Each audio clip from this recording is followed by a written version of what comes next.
Hola, buenas tardes a todos y muchas gracias por acompañarnos en esta sesión formativa organizada por Bridging the Gap. Mi nombre es Carmen Serrano y soy la técnico de comunicación del proyecto. Antes de comenzar, les recuerdo que la sesión cuenta con subtitulado en directo. Para acceder a los subtítulos basta con que copiéis y peguéis en un navegador web el enlace que os he compartido en el cuadro de chat.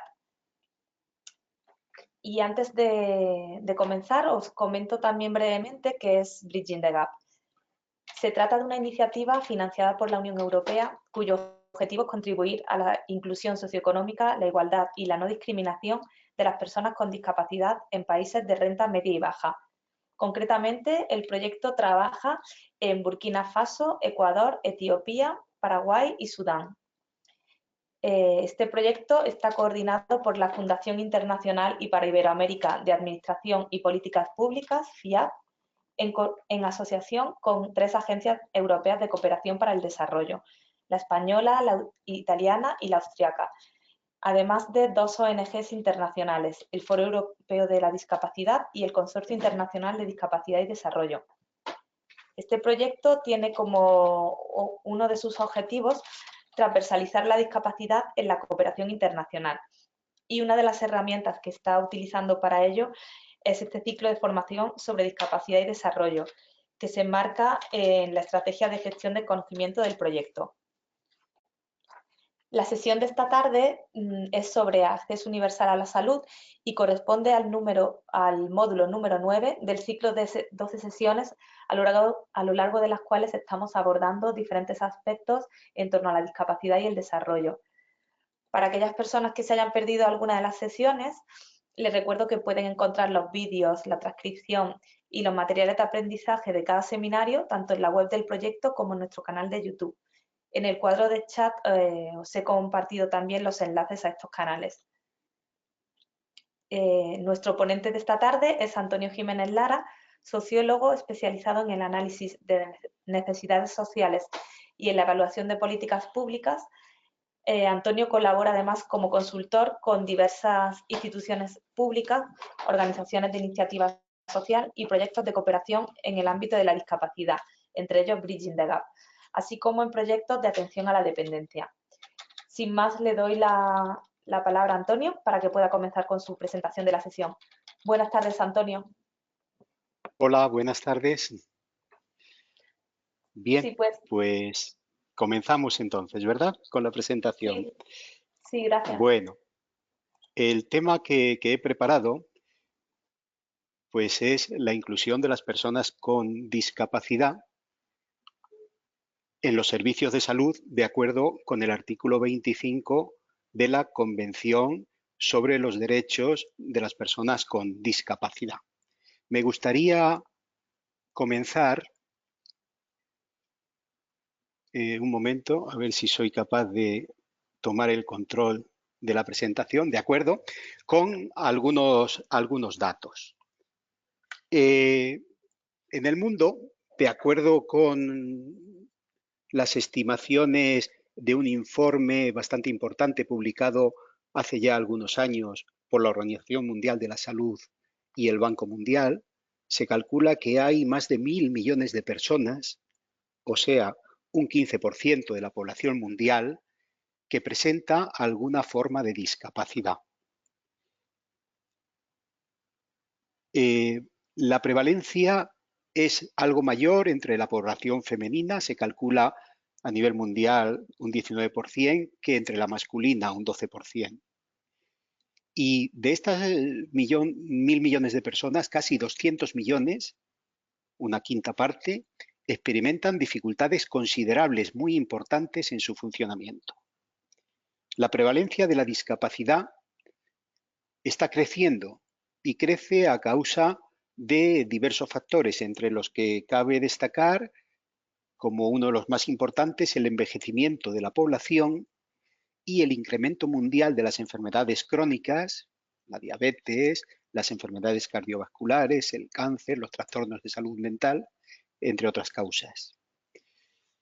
Hay bastantes evidencias empíricas, luego veremos algunas, de que las personas con discapacidad tienen menos acceso a los servicios de asistencia sanitaria y, por lo tanto, presentan más necesidades insatisfechas que el resto de la población en materia de salud. El derecho a la salud, como seguramente sabéis, está regulado en diversos instrumentos de carácter internacional. Estoy hablando del derecho a la salud en general para toda la población.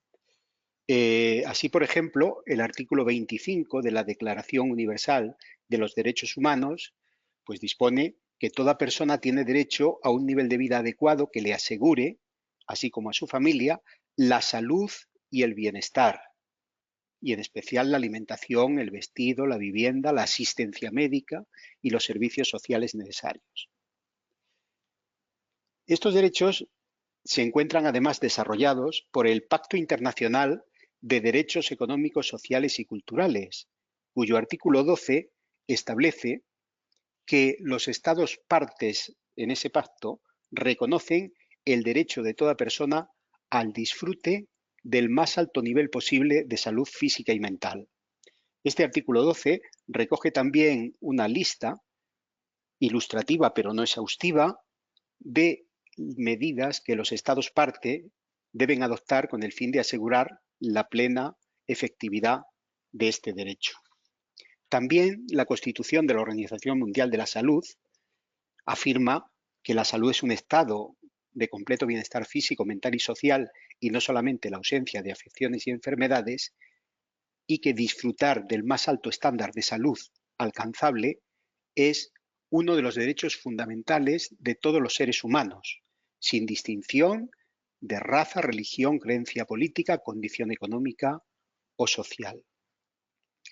En el ámbito de la Unión Europea también podemos encontrar referencias al derecho a la salud, por ejemplo, en el artículo 35 de la Carta de Derechos Fundamentales de la Unión Europea, donde se dice que toda persona tiene derecho a la prevención sanitaria y a beneficiarse de la atención sanitaria en las condiciones que establezcan las legislaciones y las prácticas nacionales, y que al definirlas y ejecutarlas, todas las políticas y acciones de la Unión tendrán que garantizar un alto nivel de protección de la salud humana.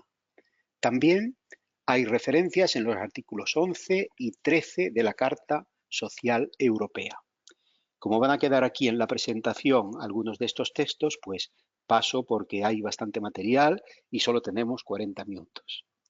El derecho a la salud abarca tanto libertades como prerrogativas o facultades. Entre las libertades cabe citar como las más importantes el derecho a no ser discriminado, el derecho a tomar decisiones que afecten a la salud y la integridad corporal propias, el derecho al consentimiento libre e informado, el derecho a no ser sometido a tratamientos y experimentos médicos no consensuados y el derecho a no ser sometido a torturas ni otros tratos o penas inhumanos, crueles o degradantes. Entre las prerrogativas o facultades podemos citar el derecho a acceder a una atención primaria básica, el derecho a la atención especializada necesaria y el derecho a acceder a medicamentos esenciales. Pero, aparte de estas libertades y estas prerrogativas o facultades, es importante tener en cuenta que el derecho a la salud engloba también los principales factores determinantes de la salud, como por ejemplo el acceso a agua potable, a condiciones sanitarias adecuadas, a alimentos sanos, a una nutrición y una vivienda adecuadas, a condiciones sanas en el trabajo y en el medio ambiente, y a la educación e información sobre cuestiones relacionadas con la salud. El derecho a la salud, tal y como ha recalcado el Consejo Económico y Social en una observación general emitida en el año 2000 sobre el derecho al disfrute del más alto nivel posible de salud, dice que este derecho debe entenderse como un derecho a disfrutar de toda una gama de facilidades, bienes, servicios y condiciones necesarios para alcanzar el más alto nivel posible de salud. En consecuencia, los Estados tienen la obligación de respetar, de proteger y de hacer efectivo el derecho a la salud. Los Estados deben abstenerse de interferir, ya sea de forma directa o indirecta, en la salud de las personas y deben adoptar medidas para impedir que terceros interfieran con ella.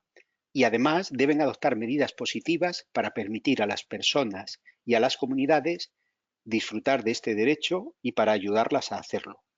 Además, los Estados deben velar porque los bienes relacionados con la salud y los servicios y las instalaciones de atención sanitaria estén disponibles en cantidad suficiente, lo que llamamos disponibilidad, sean accesibles financiera, geográfica y físicamente,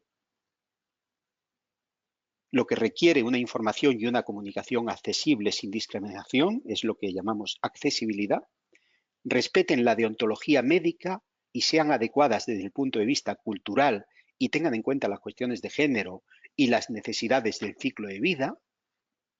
Esto es lo que llamamos aceptabilidad. Y finalmente, que sean científica y médicamente adecuadas y de buena calidad. La calidad. El derecho a la salud también exige que la población participe en todo el proceso de adopción de decisiones. Vamos a centrarnos ahora un poco en el derecho a la salud en relación con la discapacidad. Y claro, pues aquí tenemos que traer a colación la Convención sobre los Derechos de las Personas con Discapacidad, que, como sabéis, abandonó los enfoques médicos y paternalistas de la discapacidad en favor de un enfoque basado en los derechos humanos, que considera que las personas con discapacidad son titulares de derechos más que meros receptores de medidas de protección, rehabilitación o servicios sociales. La discapacidad, en la visión de la Convención, ya no se considera como un problema médico, sino como una construcción social. Y la Convención destaca la necesidad de eliminar todas las estructuras, barreras y prácticas sociales que limitan el disfrute pleno y en condiciones de igualdad del más alto nivel posible de salud por parte de las personas con discapacidad. Son muchas las disposiciones de la Convención que se refieren a la salud y también a los determinantes de la salud, pero quizá la más importante es el artículo 25 dedicado precisamente a la salud, en el cual se reafirma el derecho de todas las personas con discapacidad a disfrutar del más alto nivel posible de salud sin discriminación. Esto abarca todos los elementos del marco del derecho a la salud, entre otros las libertades, las prerrogativas, la participación, el seguimiento y la rendición de cuentas. Junto con el artículo 25, pues el artículo 9, dedicado a la accesibilidad, y el 26 a la habilitación y rehabilitación, establecen una serie de medidas que los Estados partes deben emprender para asegurar que las personas con discapacidad tengan acceso a servicios de salud que sean sensibles al género y que incluyan la rehabilitación relacionada con la salud. La accesibilidad a los servicios de salud presenta varias dimensiones superpuestas. Una primera y principal es la no discriminación. Los establecimientos, bienes y servicios de salud deben ser accesibles de hecho y de derecho a los sectores más vulnerables y marginados de la población sin discriminación alguna. También la accesibilidad física, entendida por una parte como cercanía geográfica. Los establecimientos, bienes y servicios de salud deben estar al alcance físico geográfico de todos los sectores de la población, en especial de los grupos vulnerables o marginados. La accesibilidad también implica que los servicios médicos y los factores determinantes de la salud y los servicios sanitarios adecuados se encuentren a una distancia geográfica razonable, incluso en lo que se refiere a las zonas rurales. Y además, obviamente, la accesibilidad comprende las facilidades de acceso adecuadas para las personas con discapacidad. Pero no solo tienen que ser accesibles físicamente, sino también económicamente, tienen que ser asequibles. Todos los establecimientos, bienes y servicios de salud deben estar al alcance de toda la población. Los pagos por servicios de atención a la salud y por servicios relacionados con los factores determinantes de las de la salud deben basarse siempre en el principio de equidad para asegurar que esos servicios, sean de provisión pública o privada, estén al alcance de todos, incluidos los grupos socialmente desfavorecidos. La equidad exige, entre otras cosas, que sobre los hogares más pobres no recaigan cargas desproporcionadas en lo que se refiere a los gastos de salud en comparación con los hogares más ricos. Y también el acceso a la información, que comprende el derecho de solicitar, recibir y difundir información e ideas acerca de las cuestiones relacionadas con la salud. En el artículo 25 se ofrece también una lista no exhaustiva de normas y obligaciones que deben garantizar los Estados al hacer efectivo el derecho a la salud, como el acceso a servicios de salud sexual y reproductiva, el acceso a programas de salud pública dirigidos a la población, la prestación de servicios lo más cerca posible de las comunidades de las personas con discapacidad, incluso en las zonas rurales, la prestación de servicios de salud relacionados específicamente con la discapacidad, etc. Hay un apartado dentro del artículo 25 sobre el que merece la pena hacer especial atención, y es el que menciona el derecho a un consentimiento libre e informado para cualquier tratamiento o experimento médicos, incluido el derecho a rechazar un tratamiento, derechos que son ampliamente reconocidos en el derecho internacional. Y hay muchas otras disposiciones en la Convención que completan el artículo 25. Por ejemplo, el artículo 5 prohíbe todas las formas de discriminación, entre otras, en la asistencia a la salud. El artículo 9 de accesibilidad, como hemos dicho, exige que todas las instalaciones, el transporte, la información, las comunicaciones y los servicios médicos sean accesibles. En el artículo 10 se reafirma el derecho a la vida de las personas con discapacidad. En los artículos 15 y 17 se reconoce el derecho a no ser sometido a torturas o tratos crueles o degradantes. También se reconoce en esos artículos el derecho a la integridad personal, que abarca la libertad de no recibir tratamientos médicos no queridos o no consensuados. El artículo 19, el 22, el 23. Pero llegamos a otro que también creo que es importante destacar, el artículo 26, en el cual la obligación de garantizar los servicios de salud que necesitan las personas con discapacidad se complementa con la exigencia de que los Estados pongan en marcha servicios y programas de habilitación y rehabilitación, en particular en el ámbito de la salud, para que las personas con discapacidad puedan lograr y mantener la máxima independencia, capacidad física, mental, social y vocacional, y puedan tener una inclusión y una participación plena en todos los aspectos de la vida. Estos servicios y programas de habilitación y de rehabilitación deben comenzar lo más pronto posible, deben basarse en una evaluación multidisciplinar, deben apoyar la participación y la inclusión, deben ser voluntarios y estar a disposición de las personas con discapacidad lo más cerca posible de su propia comunidad. Además, en este artículo 26 se exige que los Estados capaciten al personal y a los profesionales que trabajan en los servicios de habilitación y rehabilitación y promuevan la disponibilidad, el conocimiento y el uso de tecnologías y dispositivos de apoyo. Es interesante reflexionar sobre la relación que existe entre los avances médicos y la discapacidad. Los avances médicos juegan un importante papel en la prevención y en el tratamiento de las deficiencias y, por lo tanto, en la mejora de la calidad de vida de las personas con discapacidad.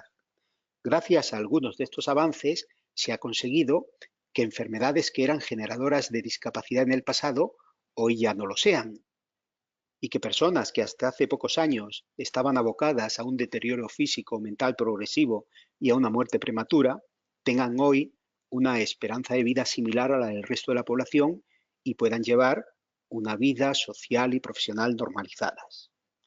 La medicina proporciona ayuda que permite a muchas personas con discapacidad superar o compensar algunas o muchas de sus limitaciones y poder llevar así una vida autónoma y participativa. La práctica médica actual permite también detectar precozmente, en bastantes casos, las alteraciones de salud que pueden aparecer en cada etapa de la vida de las personas con discapacidad. La aplicación de programas de medicina preventiva mediante controles y exploraciones periódicas sistemáticas es especialmente importante, pues con estos programas se pueden evitar, aliviar o corregir los problemas o desórdenes de salud tan pronto como vayan apareciendo, y así se puede reducir la incidencia de la discapacidad y el número de años que las personas viven en situación de discapacidad. Sin embargo, a pesar de todo ese efecto positivo de los avances médicos, la relación entre estos y la discapacidad es bastante compleja. Y de hecho, paradójicamente, el desarrollo de la medicina también ha causado un incremento en la incidencia de la discapacidad, como consecuencia de factores que no son negativos: el alargamiento de la esperanza de vida y la mayor supervivencia de personas con grandes secuelas que provoca la discapacidad, que hace unos años morían y ahora no, ahora pueden seguir viviendo.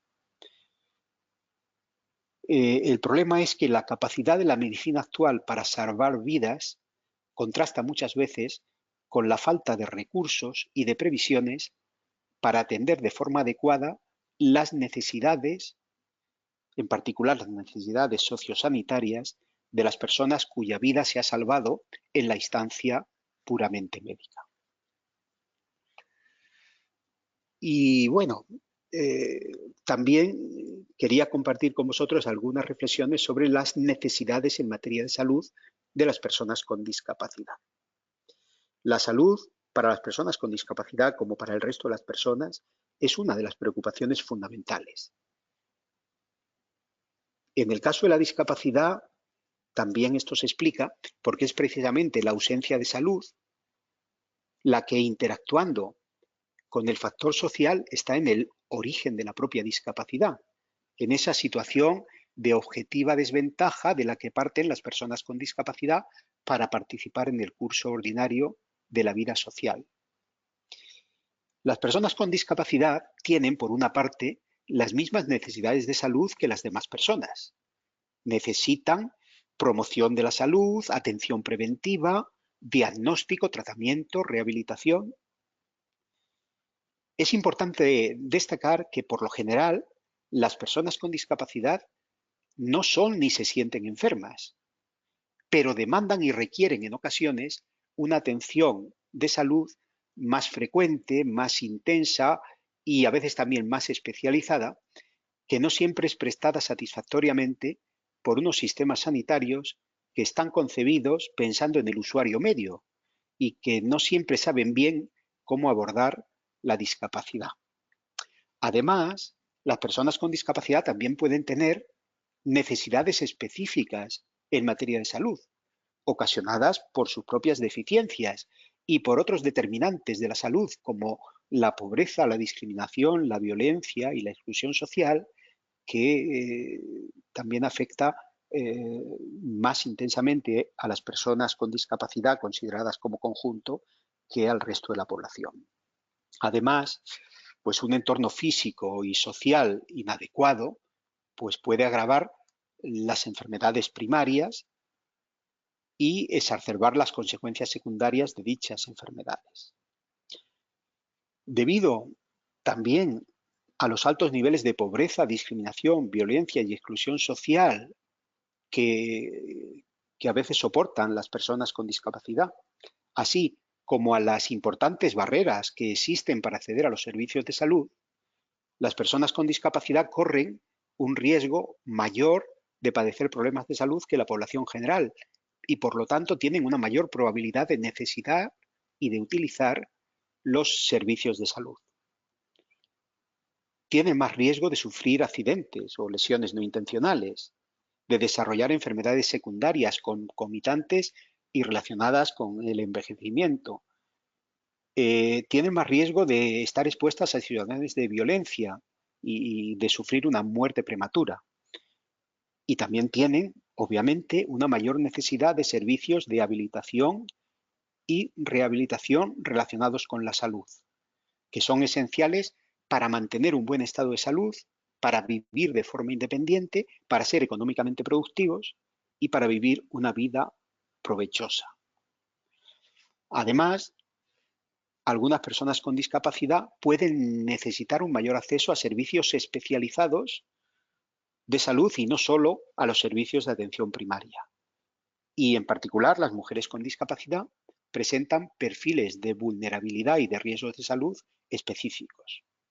Se enfrentan, por ejemplo, a numerosas barreras relacionadas con su salud reproductiva, su sexualidad y su maternidad.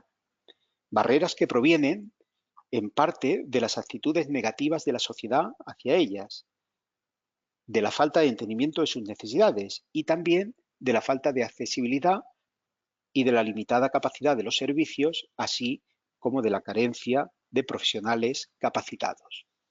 Además, se ha podido observar que las leyes que se han dictado para eliminar las barreras arquitectónicas, actitudinales y de comunicación, que han sido concebidas para mejorar el acceso al sistema público de salud de las personas con discapacidad, no siempre se han mostrado capaces de satisfacer las necesidades específicas de las mujeres.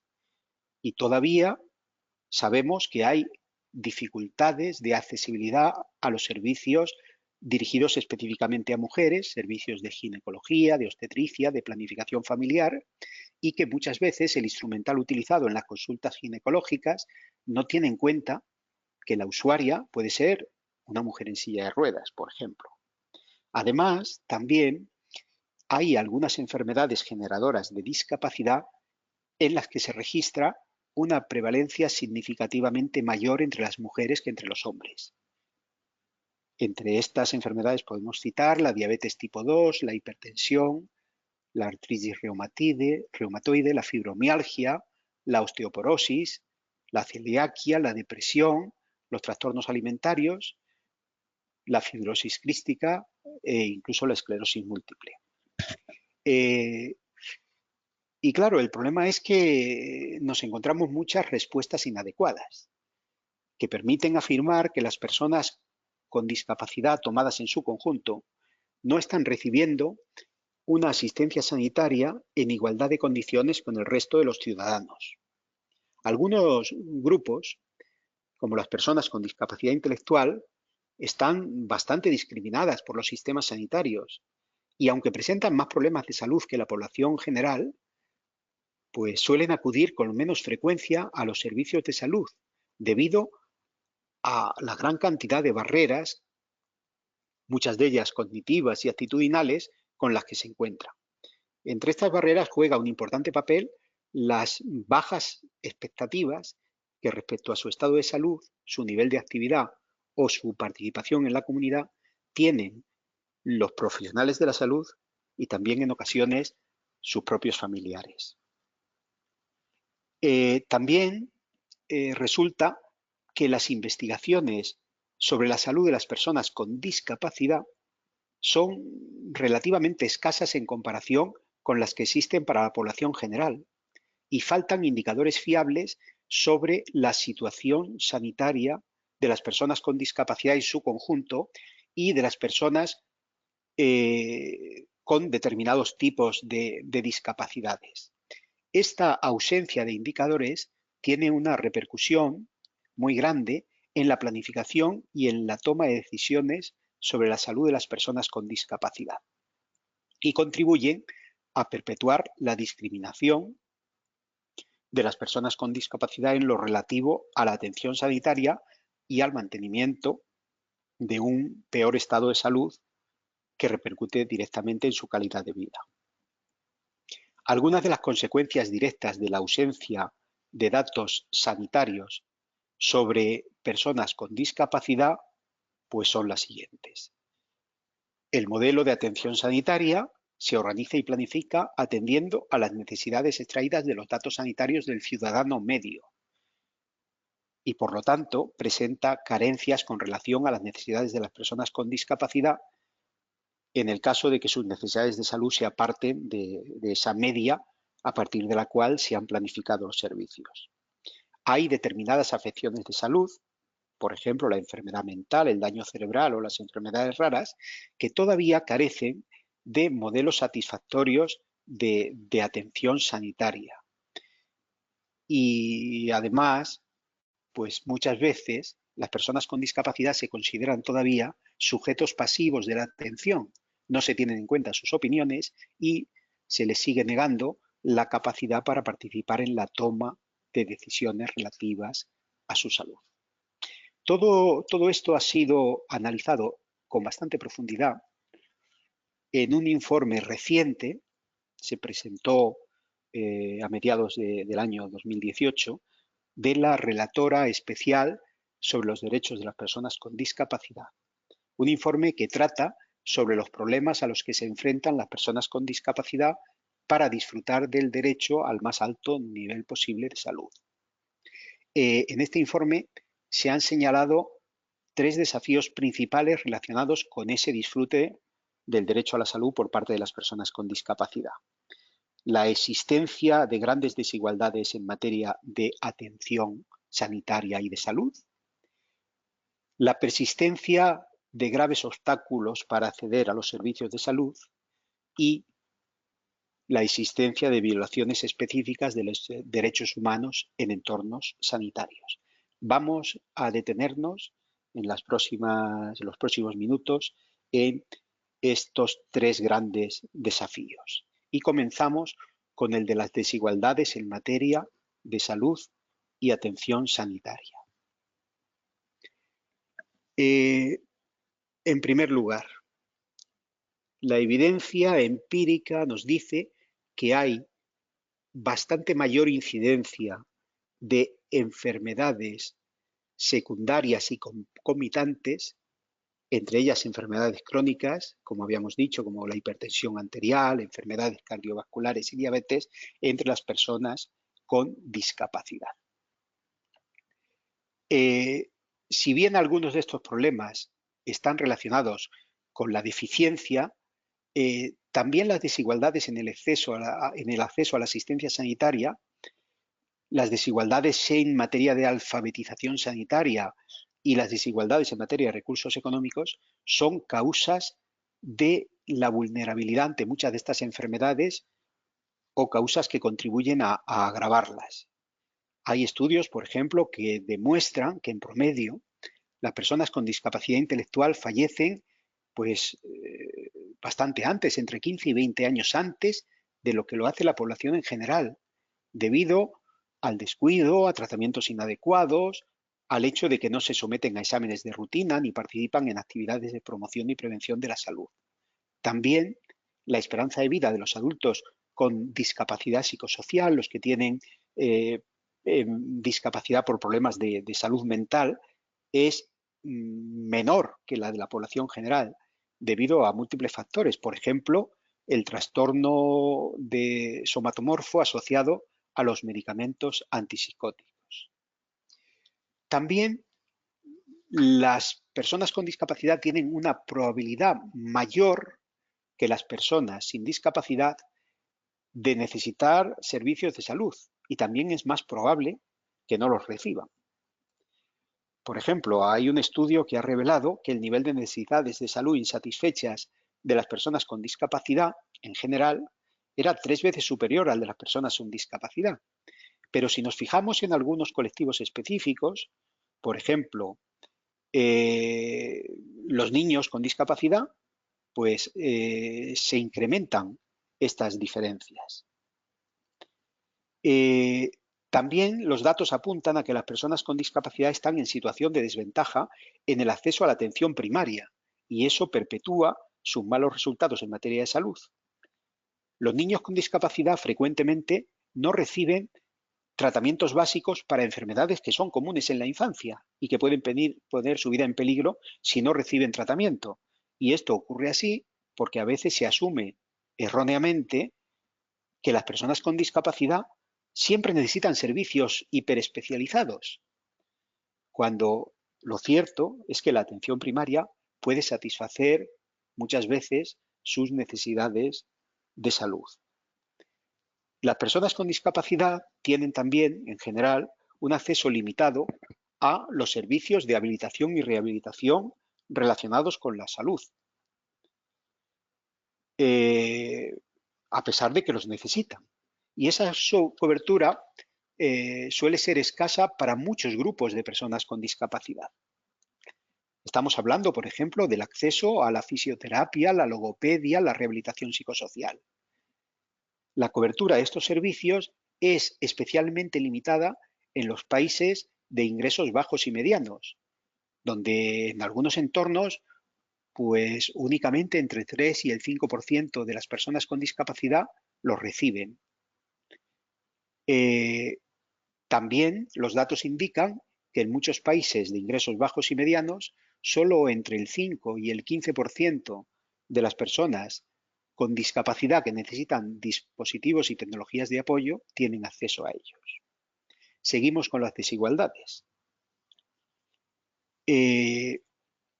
Las personas con discapacidad se enfrentan a problemas considerables en el acceso a servicios especializados de salud que son esenciales para muchos grupos. Por ejemplo, un número elevado de recién nacidos con deficiencias congénitas como espina bífida o hidrocefalia mueren antes de cumplir un mes por falta de tratamiento especializado. Y también la falta de diagnóstico adecuado y de tratamiento eficaz de la mayoría de las enfermedades raras pues se constituye como un problema a nivel mundial. Por lo general, las estrategias de promoción de la salud y de prevención de las enfermedades no tienen en cuenta a las personas con discapacidad. Y esto hace que se excluya a menudo a los niños con discapacidad de los programas de inmunización, incluso en países en los que las tasas de inmunización global han aumentado de forma importante. Varios estudios han revelado también que las mujeres con discapacidad tienen un acceso limitado a los servicios de diagnóstico inicial del cáncer. También hay constancia de personas con albinismo que no tienen acceso a una protección solar adecuada. Personas sordas que tienen importantes carencias de conocimiento sobre salud preventiva porque no hay materiales adaptados para poder formarlas. También las medidas para fomentar comportamientos saludables, como por ejemplo hacer ejercicio de forma regular y llevar una dieta equilibrada, pues no siempre son accesibles y hacen poco hincapié en las necesidades de las personas con discapacidad. En el caso de la salud sexual y reproductiva, pues también aquí hay unas desigualdades inmensas, porque a pesar de que las personas con discapacidad pues son activas sexualmente, al igual que las demás personas, tienen un acceso limitado a los servicios de salud sexual y reproductiva. Varios estudios han demostrado que tienen un menor acceso que las personas sin discapacidad a servicios como la educación sexual y a conocimientos sobre salud y derechos sexuales y reproductivos. Los jóvenes con discapacidad, por ejemplo, suelen tener unos conocimientos menores sobre la transmisión y prevención del VIH. Las mujeres y niñas con discapacidad, pues también encuentran muchas veces que los servicios ginecológicos no satisfacen sus necesidades y expectativas. También las personas con discapacidad se enfrentan a desigualdades en el ámbito de la salud bucodental y en el acceso a la asistencia odontológica. Y esto, pues, a pesar de que la mayoría de sus necesidades no son excesivamente complejas y se podrían tratar en entornos de atención primaria y comunitaria. También son muchas las personas con discapacidad que no reciben la atención de salud mental que necesitan. Y esto, en parte, pues es porque todavía pues hay una serie de obstáculos que obstaculizan la aplicación del derecho a la salud mental, como por ejemplo el todavía predominio del modelo biomédico y la existencia de simetrías de poder y de un uso sesgado de los datos empíricos en salud mental. Y todo esto contribuye a la estigmatización, la exclusión el descuido y el maltrato de las personas con discapacidad y al uso de la coacción contra ellas, en particular las que tienen discapacidad por problemas de salud mental o discapacidad intelectual, demencia, autismo. Y además, pues digamos que esta persistencia del enfoque biomédico pues está limitando las respuestas en materia de políticas para proporcionar atención de salud mental y apoyo psicológico a quienes lo solicitan. Y nos encontramos con que, por ejemplo, la mayor parte del gasto público en servicios de salud mental se destina a la atención hospitalaria, especialmente en hospitales psiquiátricos y en instituciones cerradas, mientras que los servicios comunitarios y no coercitivos pues reciben mucha menos financiación. También hay desigualdad respecto a los determinantes subyacentes de la salud. Las personas con discapacidad, de acuerdo con todas las evidencias y prácticamente en todo el mundo, tienen una mayor probabilidad de ser pobres, de encontrarse en situaciones de exclusión social, y esto, a su vez, aumenta la probabilidad de que sufran problemas de salud o de que se tengan que enfrentar a obstáculos para acceder a la asistencia sanitaria. También las personas con discapacidad tienen un mayor riesgo de sufrir violencia. Ese riesgo, que en los adultos con discapacidad es el doble que en el caso de las personas sin discapacidad, se multiplica por 6 en el caso de que la discapacidad sea psicosocial. Y también es mucho más alto en el caso de los niños con discapacidad, que tienen, según algunos estudios, una probabilidad 6 veces mayor que el resto de los niños de ser sometidos a violencia y maltrato. Y si la discapacidad que tienen es psicosocial o intelectual, pues la prevalencia de riesgo se dispara. Y además de estas desigualdades, el informe de la relatora especial pues hace hincapié en una serie de obstáculos que todavía existen para acceder a los servicios de salud. Y en primer lugar, sitúa como un gran obstáculo el estigma y los estereotipos. Aunque los datos demuestran lo contrario, todavía hay muchas ideas erróneas sobre la salud de las personas con discapacidad, que llevan a asumir, por ejemplo, que no se pueden satisfacer sus necesidades en los servicios de atención primaria o que no son candidatos adecuados para la promoción de la salud y la prevención de las enfermedades. El estigma y los estereotipos también provocan actitudes negativas y hostilidad por parte del personal sanitario y contribuyen a limitar la salud y los derechos sexuales y reproductivos de las niñas y de las jóvenes con discapacidad.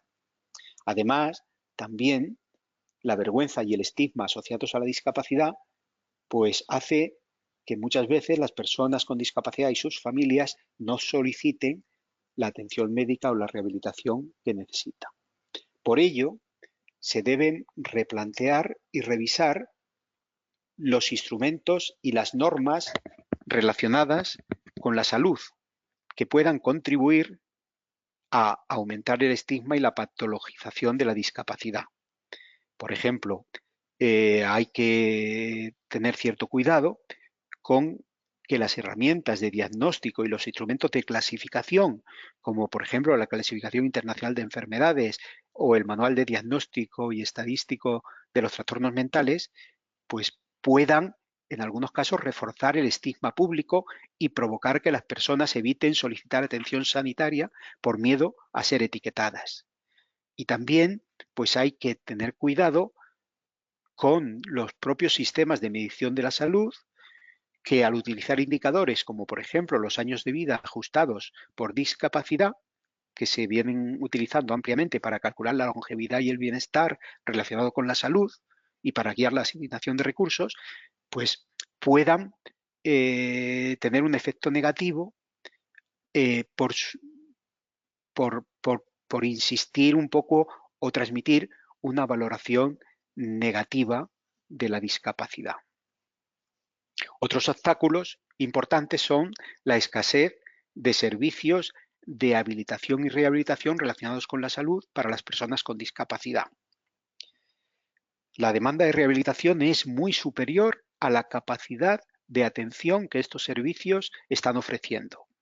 Además, en los casos en que hay servicios de rehabilitación, pues muchas veces los esfuerzos se han concentrado de forma desproporcionada en los servicios hospitalarios y no en los servicios comunitarios. También, hay una escasez dramática de profesionales capaces de ofrecer estos servicios. Y los pocos profesionales que en muchos países hay se concentran en zonas urbanas, lo cual también representa un obstáculo considerable para las personas que quieren acceder a este tipo de servicios si son de ingresos bajos y medianos y viven en zonas rurales. Las personas con discapacidad también se enfrentan a restricciones para acceder a la asistencia sanitaria debido a la falta de accesibilidad física de edificios, equipamientos y servicios. Además, muchas veces la distancia a los establecimientos de atención sanitaria en las zonas rurales y apartadas, pues constituye un obstáculo considerable para las personas con discapacidad, que hay que tener en cuenta que tienen mayor pobreza, que muchas veces no cuentan con medios de transporte accesibles y asequibles y que tampoco tienen apoyo familiar y comunitario. Entre otras barreras de accesibilidad, también bastante comunes, pues podemos citar la falta de información en formatos accesibles, como por ejemplo en braille o en materiales de lectura fácil, las barreras de comunicación, como por ejemplo la ausencia de interpretación en lengua de signos, o la falta de capacitación de los proveedores de servicios para comunicarse con niños y adultos con discapacidad intelectual, eh, el propio papel que a veces juegan los propios familiares y cuidadores de guardianes y de reservarse la información, y el aislamiento de muchas personas con discapacidad en instituciones.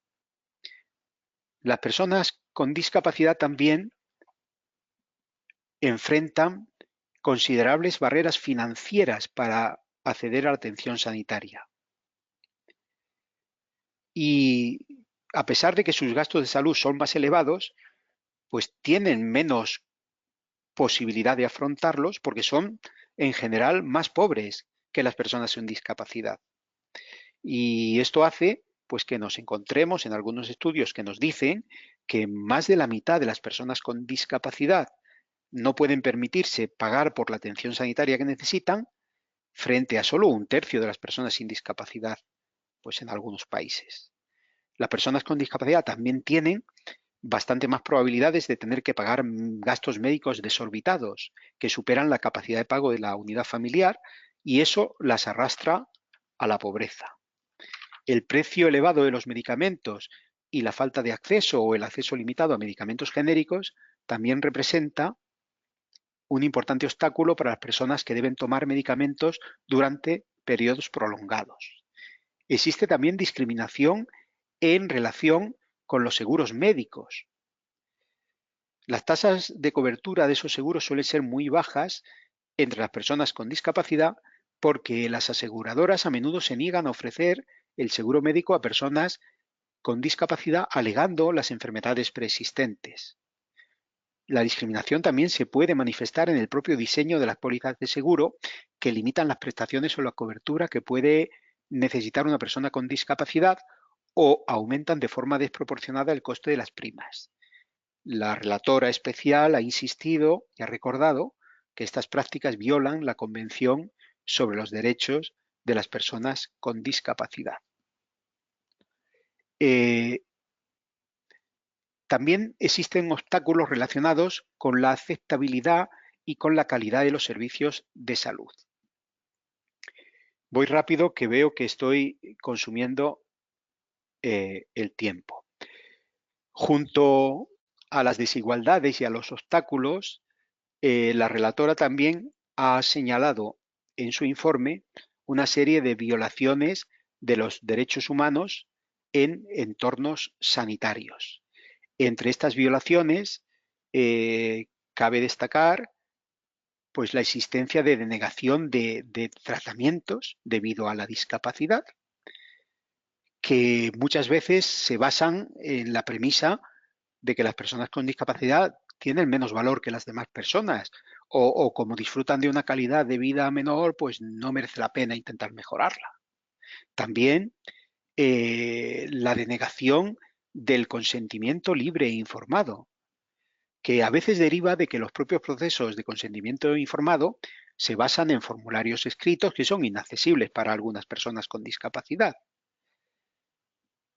Además, todavía hay muchas legislaciones que, que disponen la hospitalización y el tratamiento forzoso de personas con discapacidad sobre la base de su deficiencia por sí misma o en conjunto con otros factores.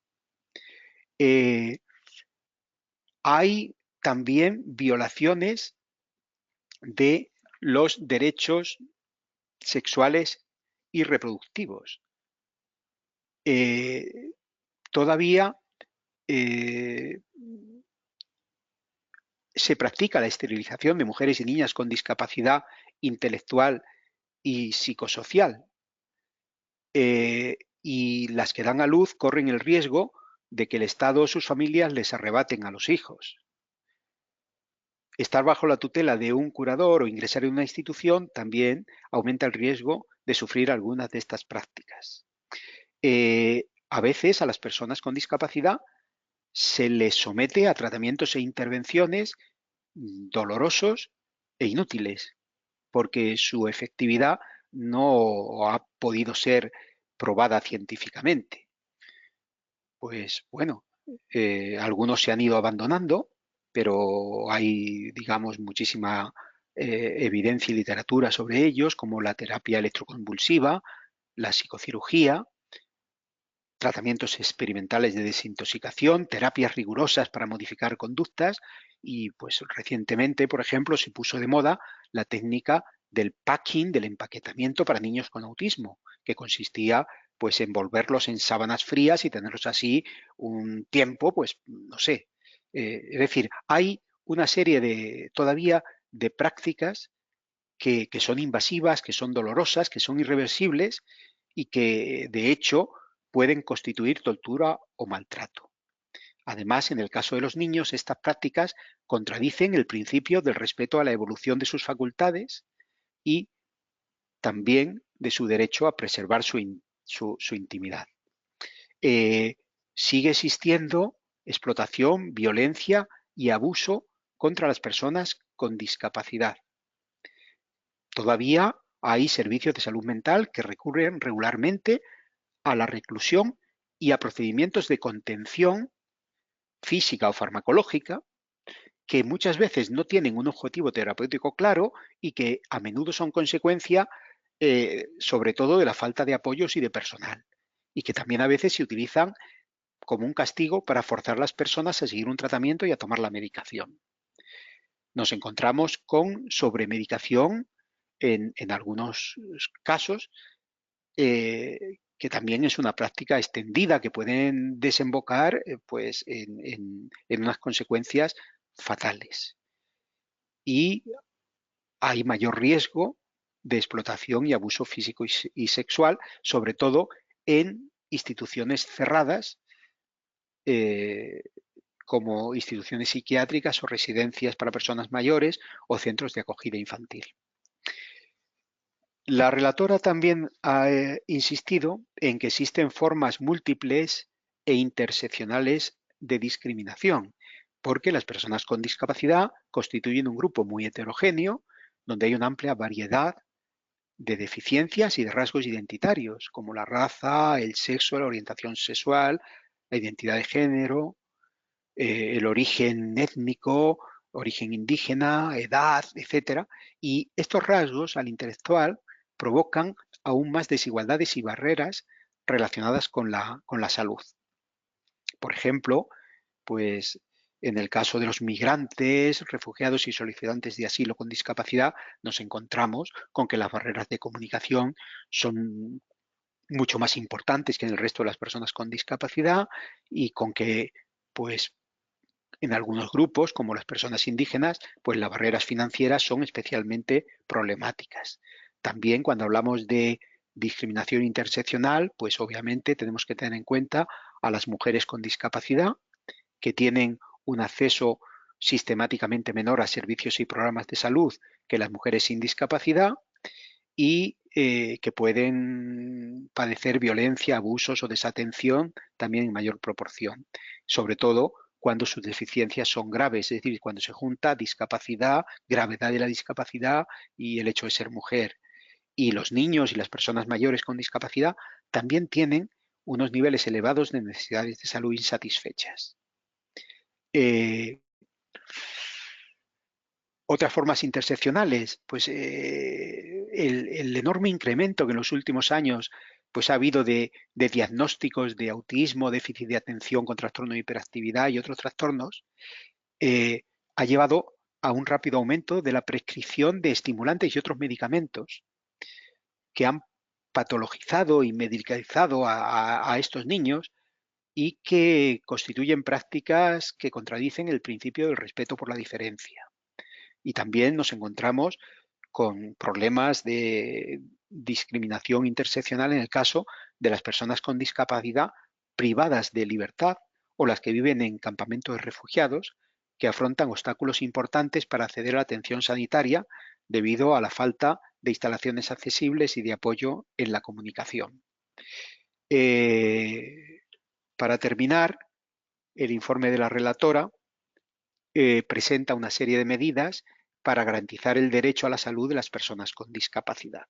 Si hasta ahora hemos visto un diagnóstico bastante sombrío, ahora tenemos que tomar conciencia de que son muchas las cosas que se pueden hacer para revertir esta situación, para mejorar esta situación. Entre estas medidas, pues la relatora hace mención, en primer lugar, a las que tienen que ver con el marco jurídico. Es muy importante que los Estados adopten un marco legislativo y regulatorio del derecho a la salud de las personas con discapacidad que sea coherente con el marco internacional del derecho a la salud y con el enfoque de la discapacidad basada en los derechos.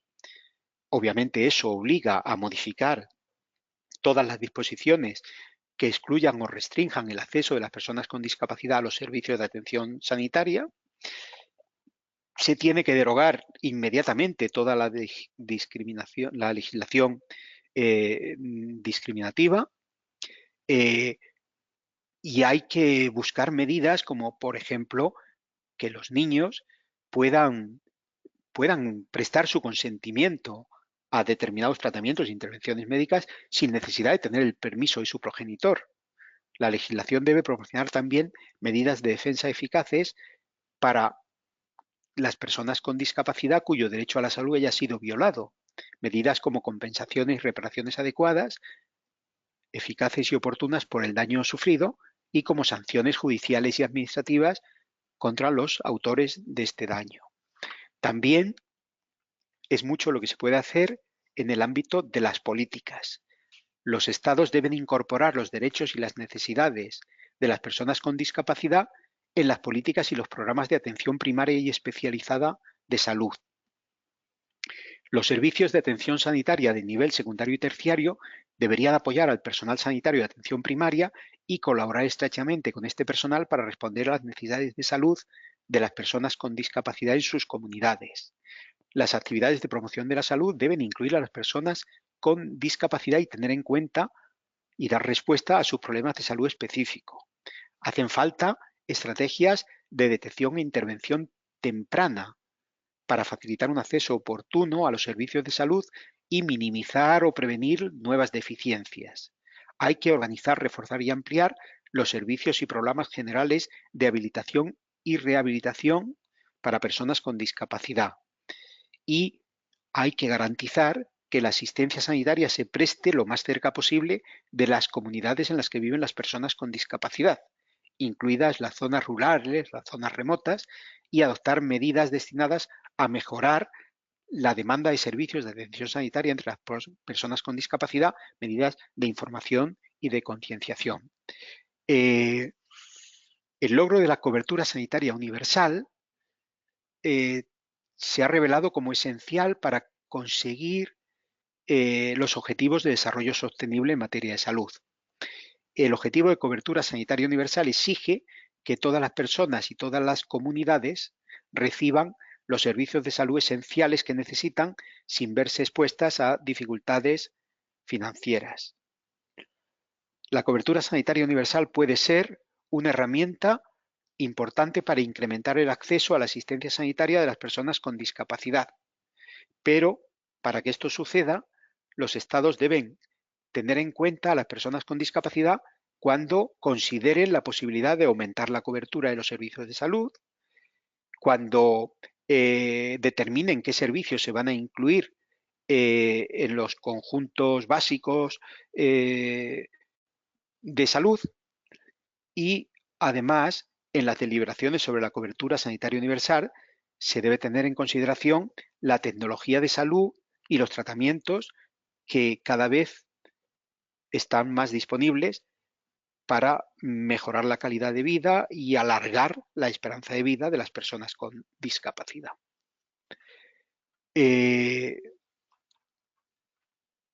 También en materia de accesibilidad, los Estados deben garantizar la accesibilidad universal de todos los servicios y programas de salud y garantizar también un transporte accesible, porque de otra forma las personas con discapacidad no van a poder acudir y no van a poder beneficiarse de esos servicios. Y deben de asegurarse de que toda la información y las comunicaciones relativas a la prestación de atención sanitaria sean accesibles para las personas con discapacidad, así como todas las campañas de salud pública. Los Estados tienen también la obligación de proporcionar atención sanitaria a las personas con discapacidad sin discriminación. Y para ello, pues deben eliminar todos los factores de discriminación en la legislación, en las políticas y en las prácticas. Deben adoptar medidas para proporcionar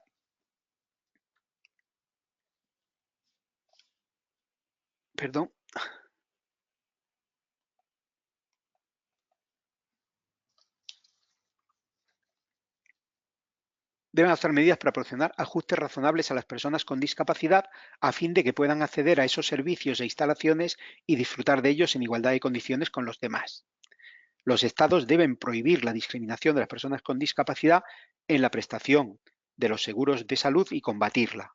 Deben prohibir la denegación de seguro médico a personas por el hecho de tener una discapacidad y deben estudiar la adopción de regulaciones para garantizar que se fijen de manera justa y razonable los planes de seguro y las primas. Los sistemas de salud deben responder a las necesidades de la gran diversidad de personas con discapacidad existentes. Los Estados deben prestar atención a la diversidad de identidades en la comunidad de personas con discapacidad para afrontar las desigualdades y para afrontar la discriminación interseccional de la que son objetos las personas con discapacidad.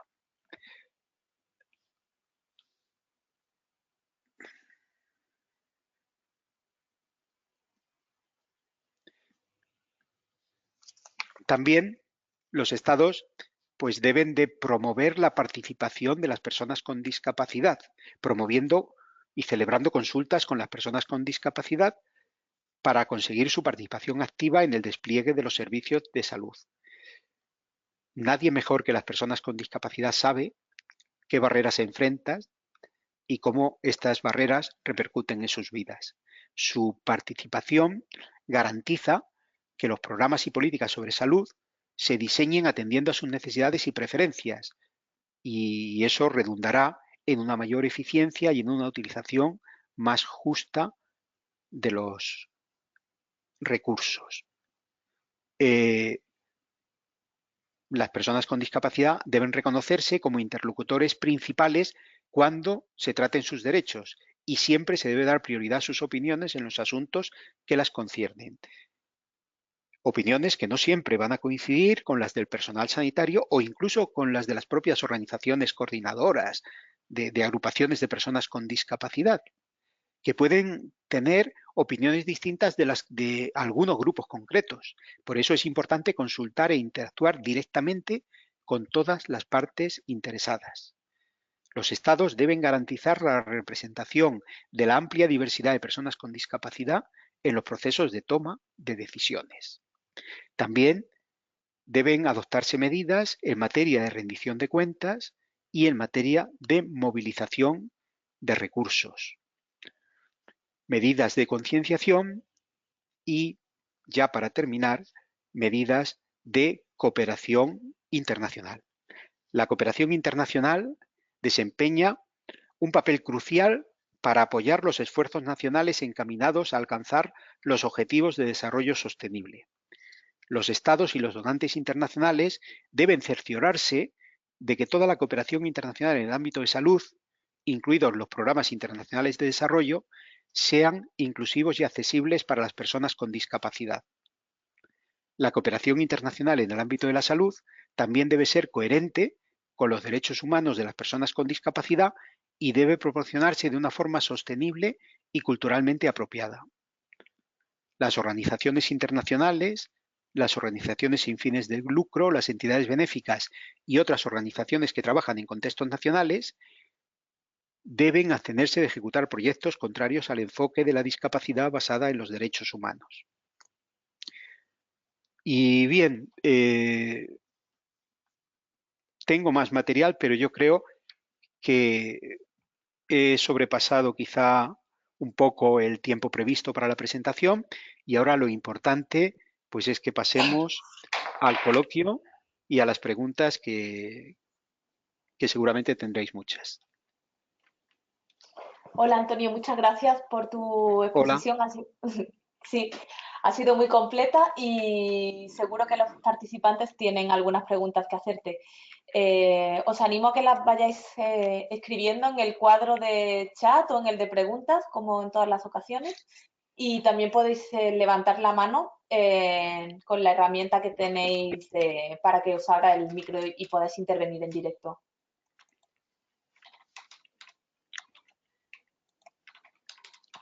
A ver, Antonio, una primera pregunta Sí. es de Soledad Torres Dávila y pregunta si la salud preventiva de las personas con discapacidad es diferente a la salud preventiva del resto de la población. Pues en la mayor parte no, pero sí que puede tener algún condicionamiento específico. En la mayor parte no es diferente. La prevención beneficia a todos. La prevención beneficia a las personas con discapacidad y sin discapacidad, y las personas con discapacidad deben de beneficiarse de todas las medidas de salud preventiva dirigidas a toda la población. El problema es que muchas veces esas medidas no las contemplan.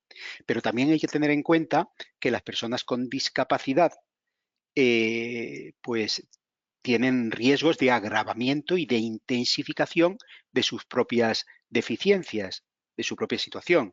Y entonces ahí a veces deben de beneficiarse de medidas específicas dirigidas no tanto a prevenir las deficiencias, que ya las tienen, sino a prevenir su intensificación.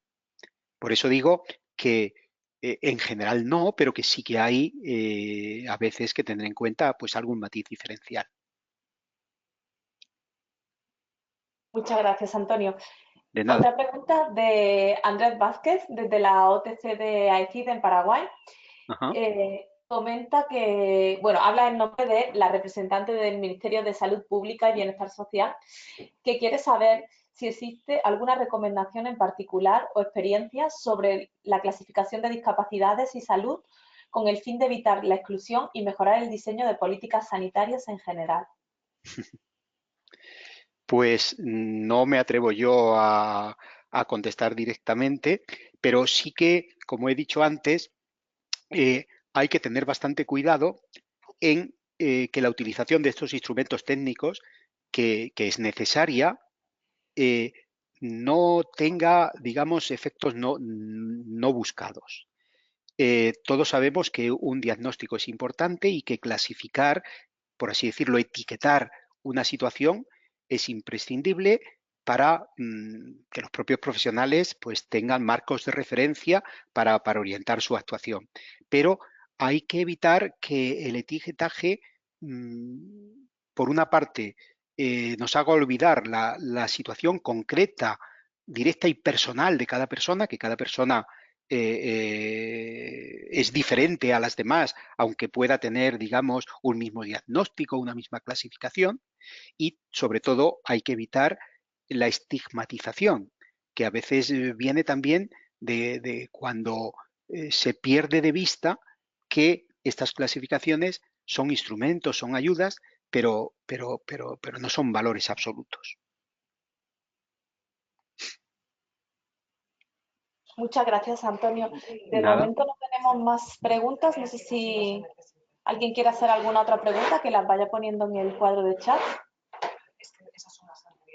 Si no, de todas formas, siempre pueden Sí, enviarlas en el formulario y nosotros te las hacemos llegar a ti para muy que bien. puedas darle respuesta. Otra pregunta de Mario Mora, que dice Mario, que hay mucho que hacer a todo nivel, pero que por dónde empezar. A nivel operativo, dice, es decir, a nivel de atención primaria, de salud, ¿cuál sería la recomendación? bueno, eh, hay mucho que hacer. Obviamente hay que priorizar, pero priorizar un aspecto no debe significar olvidarse de los otros, porque todos sabemos que, que estas actuaciones deben de coordinarse, que hay sinergias y que si descuidamos uno de los ámbitos, pues creamos ahí seguramente también asimetrías, irregularidades que van contra nosotros. Sin embargo, sí que es verdad que yo creo que la mayor parte de esfuerzos deben hacerse en la atención primaria, porque es la más cercana al ciudadano, porque es la que resuelve una mayor cantidad de problemas y porque es también un poco la más eficiente, pero sin olvidarnos que algunas personas van a necesitar atención especializada. Y en atención primaria, pues yo creo que quizá el paradigma este de la disponibilidad, la accesibilidad, la aceptabilidad y la calidad de los servicios de salud, a la que de alguna manera me he referido en alguno de los pasajes de mi intervención, pues nos puede dar la clave. Hay que hacer esfuerzos, sobre todo para que la atención primaria esté disponible para todas las personas y en particular para aquellas que están en situaciones más vulnerables, sea accesible, sea cercana y se pueda llegar a ella, sea culturalmente aceptable y tenga una calidad suficiente. Muchas gracias, Antonio. Otra pregunta de Andrés Vázquez, de Paraguay. Uh ¿Cuál -huh. es su opinión al respecto de servicios separados para personas con discapacidad? Eh, en el caso de Paraguay, tienen la Sí. Senadis dando servicios especializados y el Ministerio de Salud, de Sanidad, con atención primaria y atención neuropsiquiátrica. Uh -huh. Bien, aquí también yo creo que hay que, no sé, que ser un poco ecuánime. Eh, a mí, personalmente, me parece que hay que apostar en la medida de lo posible por servicios generales, servicios integrados que contemplen a las personas con discapacidad y que atiendan a las personas con discapacidad. Pero a veces un servicio separado puede tener también su justificación. Puede tener su justificación porque focaliza, a veces puede focalizar mejor la atención y porque se puede dirigir a un colectivo que tiene, digamos, una necesidad específica o intensa. Eh, yo creo que lo que hay que conseguir es un adecuado equilibrio entre los dos y evitar que un servicio separado sea un servicio segregado, sea un servicio que excluya y sea un servicio que tenga peor calidad. Pero a veces hay que conseguir un balance entre ambos. Y es difícil dar, como digo yo, las pautas para elegir en un caso o en otro, pero sí que es verdad que a veces cuando una necesidad está muy concentrada en un determinado grupo de población y está muy focalizada, puede justificarse un servicio más especializado y por lo tanto, pues un poco, vamos, separado, quiero decir, específico más que separado, pero sobre todo hay que huir de sistemas de prestación diferenciados sobre todo porque muchas veces no tienen calidades equiparables y en realidad lo que hacen es segregar más que concentrarse en la especificidad, que es lo que podría justificarlos. Gracias, Antonio. De momento no tenemos más preguntas. No sé si quieres hacer incidencia en algo que hayas comentado previamente o se te ha quedado algo que no hayas podido comentar. Se me han quedado bastantes cosas, pero bueno, eh, quizá, vaya por Dios, hay por ahí un aparato electrónico que está sonando. No sé, ¿oís algo aparte de mí? Se oye, pero muy de fondo, no te Muy bueno, preocupes. entonces vamos Sí. a intentar no hacerle caso. Vamos a ver, yo quería haber terminado, lo que pasa que al ver que me estaba pasando el tiempo, no he querido insistir mucho en ello, pues con una especie de resumen de todo este discurso, sobre todo de lo que tiene que ver con el informe de la relatora especial sobre derechos humanos de las personas con discapacidad. Entonces, si me permitís, dedico 3 minutos a cerrar unas conclusiones eh, de ese informe. Y serían más o menos las siguientes. Primero, las personas con discapacidad tienen derecho a gozar del más alto nivel posible de salud sin discriminación. Sin embargo, hemos observado que en la práctica tienen un menor acceso a la atención sanitaria y sus resultados en materia de salud son peores que los de la población general debido a varios factores estructurales como el estigma, los estereotipos, la existencia de legislación y prácticas discriminatorias, la persistencia de barreras para acceder a la atención primaria y secundaria, la limitada disponibilidad de servicios y programas específicos para la discapacidad y la pobreza y exclusión social en que viven muchas personas con discapacidad que, como sabemos, pues tienen más riesgo precisamente de verse en estas situaciones que el resto de la población.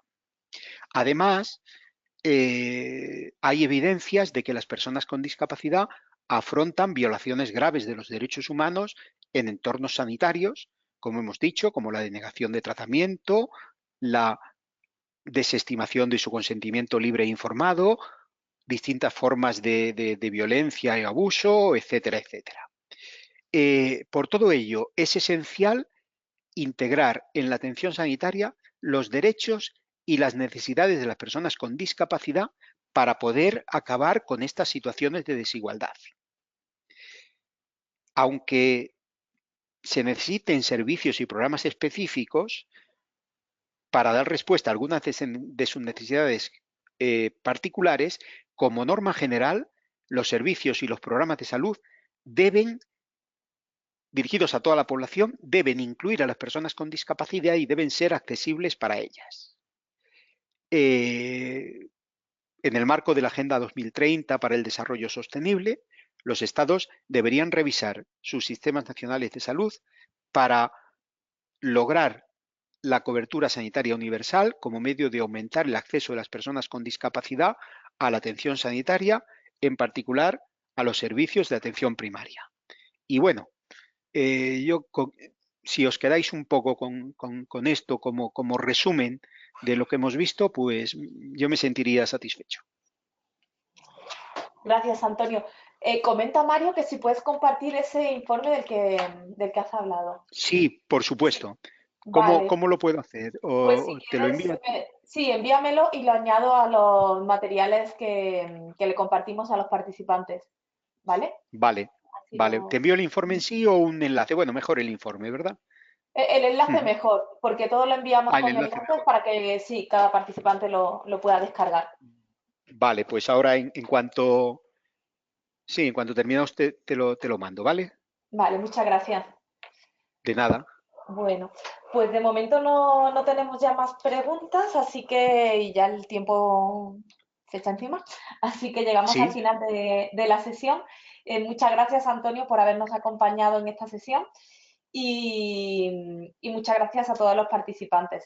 Esperamos, como siempre, que haya resultado de provecho y que hayan aprendido y seguro que hayan resuelto algunas cuestiones relativas bueno, al acceso a la salud. muchas gracias a todos por, no sé, por soportar un poco esta charla, que sí que ha sido muy densa y ha habido momentos en los que mm, percibía que quizá pues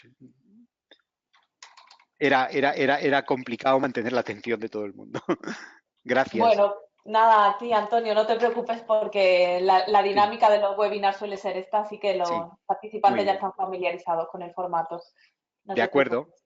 muy bien. Y nada, muchas gracias. Y bueno, antes de despedirme, os quiero recordar brevemente que, bueno, como siempre, os vamos a enviar un email de seguimiento en el que encontraréis todos los materiales de la sesión, incluido este informe que nos va a compartir Antonio, y también un cuestionario de evaluación de la sesión. Agradecemos, como siempre, que lo cumplimentéis para que podamos aprender de las mejoras que nos sugiráis. Y también aprovecho para recordarles que ya no habrá webinar hasta partir de septiembre. Paramos aquí hasta después de las vacaciones de verano y una vez a la vuelta de las vacaciones continuamos con la 10ª sesión y ya serían las 3 finales para terminar el ciclo de sesiones del webinar, que serían sobre incidencia y programas a nivel local, mujeres y discapacidad y protección social y medios de vida. De todas formas, os mantenemos informados por correo electrónico sobre estas sesiones, sus fechas y horarios. Así que nada más, muchas gracias y no dejéis de seguirnos a través de nuestros canales de comunicación, que os recuerdo que podéis consultarlos en el cuadro de chat que os he compartido. Muchas gracias. Gracias. Gracias, Antonio.